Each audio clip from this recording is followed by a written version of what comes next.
আমি আমি সরাসরি সুদীপ্তবাবু আপনার কাছে আসবো।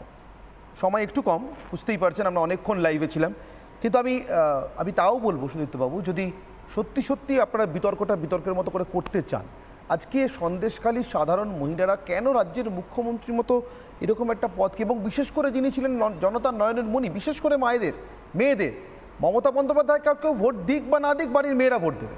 সিপিএম বাড়ির মেয়েরা পর্যন্ত ভোট দিত যেখানে মমতা বন্দ্যোপাধ্যায় প্রচারে গিয়েছেন। এটা ছিল একটা সময়কার অবস্থা। সেখানে তাকে আজকে এরকম একটা চ্যালেঞ্জের মুখে পড়তে হচ্ছে কেন? সুদীপ্তবাবু কি মনে হয়, এত স্ত্রী আছে তারপরেও কেন? দেখুন, যেইটুকুনি আমার দেখে মনে হচ্ছে যে এটা কিন্তু একটা বিজেপির ইলেকশন ক্যাম্পেন। আচ্ছা, তাছাড়া তো কিছু মনে হচ্ছে না। কারণ আমি দুটো প্রশ্ন এখনো আমার কাছে অধরা রয়ে গেল, যে আজকে শুভেন্দুবাবু 19শে ডিসেম্বর 2020 সালে বিজেপি জয়েন করে। তার আগে উনি কিন্তু, আমি বিজেপির অন্য নেতাদের কথা বলছি না, আমি শুভেন্দুবাবুর পার্টিকুলারলি কথা বলছি, উনি কিন্তু একজন মন্ত্রী। আমাদের এখানে শঙ্কুদাও ছিল, তৃণমূলে ছিল, উনি কিন্তু মন্ত্রী বা এইসব কিছু হোল্ড করেননি, কিন্তু শুভেন্দুবাবু একটা মন্ত্রী ছিলেন। তার সত্ত্বেও সে কি জানতো না সন্দেশখালীতে কি ঘটেছে? শাহজাহানের পাশে দাঁড়িয়ে তার ছবি দেখা গেছে। আজকে এখানে আমাদের নিরাপদ সর্দার যে ছিল, সেখানকার সিপিএমের এমএলএ, সে 2016 সাল পর্যন্ত সে এখানকার সিপিএমের এমএলএ ছিল। যদি 10 বছর 12 বছর ধরে ওখানে ঘটনাগুলো ঘটে থাকে, তাহলে তার মুখে এই কথাগুলো উঠে এলো না কেন? সে তো 2016 সাল পর্যন্ত সে এমএলএ ছিল। আমি আবারও সুযোগ দেব আপনার কাছে। ইন শর্ট আমি বলছি আপনার বক্তব্যটা কি? মানে এগুলো মানুষ বিশ্বাস করছে না, এখনো পাওয়া গেল না। এই ঘটনাগুলো ঘটে যাওয়ার পরেও কেন আজকে এত বড় বড় রাজনৈতিক নেতা যারা বিরোধী দলে এখন চলে এসছে, বা যারা বিরোধী দলে ছিল এমএলএ হিসেবে, তাদের মুখ থেকে এই কথাগুলো তখন উঠে এলো না? আমি শতরূপা উত্তর চাইবো। সুদীপ্তবাবু বলছেন এটা তো তার বিশ্বাস নেই যে সত্যি সত্যি বাংলার মা বোনেদের কাছ থেকে, মেয়েদের কাছ থেকে মমতা বন্দ্যোপাধ্যায় না বিশ্বাস বা তার রাজনীতি বর্জিত হয়েছে, বা তার রাজনীতি বর্জিত হয়েছে। তোর সময় আমি কোনো কথা বলি না, আমি এক্সপেক্ট করবো আমার সময় কোনো কথা বলবে না।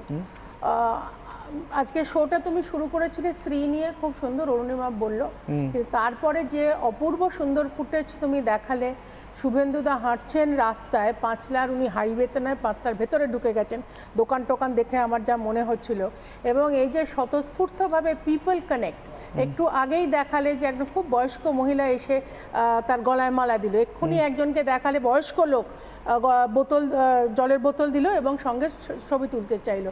এই যে পিপল কানেক্ট, মানুষের সঙ্গে যে কানেকশনটা, এবং যেহেতু সুদীপ্ত আজকে আবারও সন্দেশখালী তুললো, আমি বলছি যে এত নেতা, প্রথমত অনেক নেতা ঢুকতে পারেনি, কিন্তু শুভেন্দুদা যতক্ষণে ঢুকতে পারলেন, উনি লাগাতার চেষ্টা করে যখন ঢুকলেন, তোমাদের ক্যামেরায় ধরা পড়েছে কি অপূর্ব সুন্দর স্বতঃস্ফূর্তভাবে মহিলারা প্র্যাকটিক্যালি পায়ে ধরেছে, হাতে রাখি বেঁধেছে, গলায় মালা পরিয়ে দিয়েছে, মানে একেবারে আঁকড়ে ধরেছে শুভেন্দুদাকে। এইটাই হচ্ছে মিসিং ফ্রম মমতা ব্যানার্জি। আজকে মমতা ব্যানার্জি ঘুরে তাকায়ও না, from the day she got elected, কোনো মহিলার প্রতি তার বিন্দু মাত্র কোনো সমবেদনা নেই। নয় বলবে যে সাজানো ঘটনা, নয় বলবে ছোট ঘটনা, বলবে শরীর থাকলে জ্বর হয়, শরীর থাকলে রেপ হয়, রেপের রেট ঠিক করে দেবেন। উনি বলবেন একটা কিশোরী 14 বছরের মেয়ে ছিল, হাঁসখালির যে মেয়েটা রেপ হলো, উনি বলবেন যে রেপ হয়েছে কিনা আদৌ খোঁজ নাও, তার অ্যাফেয়ার চলছিল নাকি সে প্রেগনেন্ট ছিল। এই ধরনের মন্তব্য করতে করতে বাজেট সেশনের শেষে দাঁড়িয়ে উনি একেবারে সার্টিফিকেশন দিয়ে দিচ্ছেন যে শাহজাহানের মতন ধোয়া তুলসী পাতা দুটো হয় না। তো তোমার কি মনে হয় যে মহিলারা শুধু সন্দেশখালীতে নয়, পুরো সমগ্র হিমাচল, পশ্চিমবঙ্গে মহিলারা বর্জন করেছে, কমপ্লিটলি বর্জন করেছে, ছুঁড়ে ফেলে দিয়েছে গঙ্গায়, শুধু আঙুল তুলে বোটাম টেপাটা বাকি আছে। মমতাকে তারা চায় না।